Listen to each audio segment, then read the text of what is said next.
Salut à tous les gars, j'espère que vous allez bien. Aujourd'hui on se retrouve pour la vidéo, la fameuse vidéo, la pêche au caviar. Il y a beaucoup de questions, il y a beaucoup de personnes qui se posent des questions. Ouais mais la pêche au caviar c'est quoi? En fait je me suis tapé un petit délire, je trouve que c'est une dinguerie cette technique. C'est connu, peut-être il y a un autre nom, moi personnellement j'appelle ça la pêche au caviar. Le seul inconvénient les frères, c'est quoi? Ça va être juste au niveau de l'appât. Les petits en fait, ils titillent énormément, mais quand la dorade est liée, elle est dans l'obligation de manger. Sachez-le.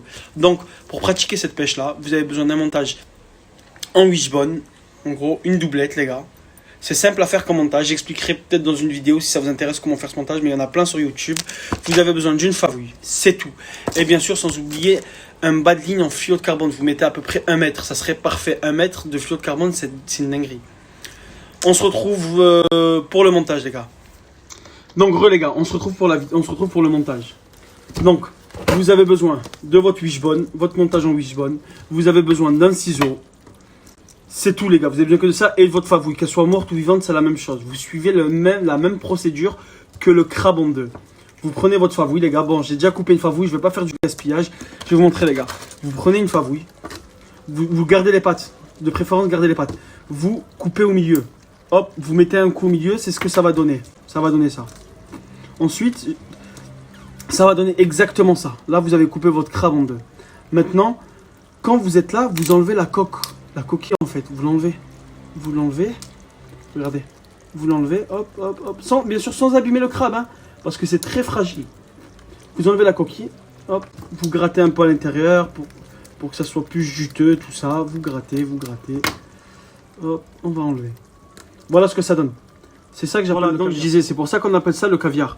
Maintenant, dès que vous avez ça, les gars, ça pour moi c'est parfait, parfait, parfait. Gardez les pattes pour que ça donne un aspect plus crabe en fait. Ensuite, les gars, vous piquez, vous prenez votre wishbone, les gars, ça va être simple. Il y a un endroit où ça va être un peu dur. Vous essayez d'enfoncer votre hameçon à l'endroit le plus dur. Mais bien sûr, sans abîmer le crabe, parce que c'est très très fragile. Hop. Hop. Voilà ce que ça donne, regardez. Je sais pas si vous voyez ce que ça donne. Malheureusement, le petit inconvénient sur cette technique de pêche, les gars, c'est quoi? C'est les petits, ils tapent énormément. Les blanquettes, elles se régalent. Et vous faites la même chose sur l'autre. Bon, il n'est pas très beau, contrairement à l'autre, mais c'est juste pour vous montrer. Vous avez compris un peu le principe. Vous piquez là où c'est dur. Et ça tient énormément à l'hameçon. Ça tient énormément. Bon, là, j'ai un peu abîmé. Non, c'est bon, c'est parfait. Voilà ce que ça donne, les gars. Ça, pour moi, c'est parfait. Moi, j'appelle ça la pêche au caviar.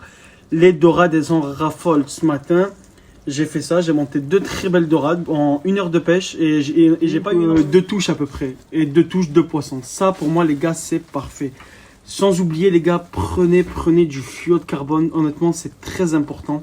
Surtout si vous pêchez dans des endroits où il y a du sable, tout ça.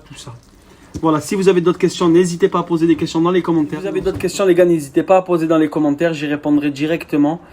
Et je vous dis merde à toutes vos futures sessions. Et si des personnes testeront cette technique-là, je sais qu'elle est connue, je sais qu'il y en a d'autres qui l'appellent. Je sais pas comment, moi personnellement j'appelle ça la pêche au caviar parce qu'on sert au poisson ce qu'il veut manger en fait, sans passer par croquer la coquille, casser la coque, tout ça. Là, vous directement sur le vif du sujet, directement, bam, ça tape.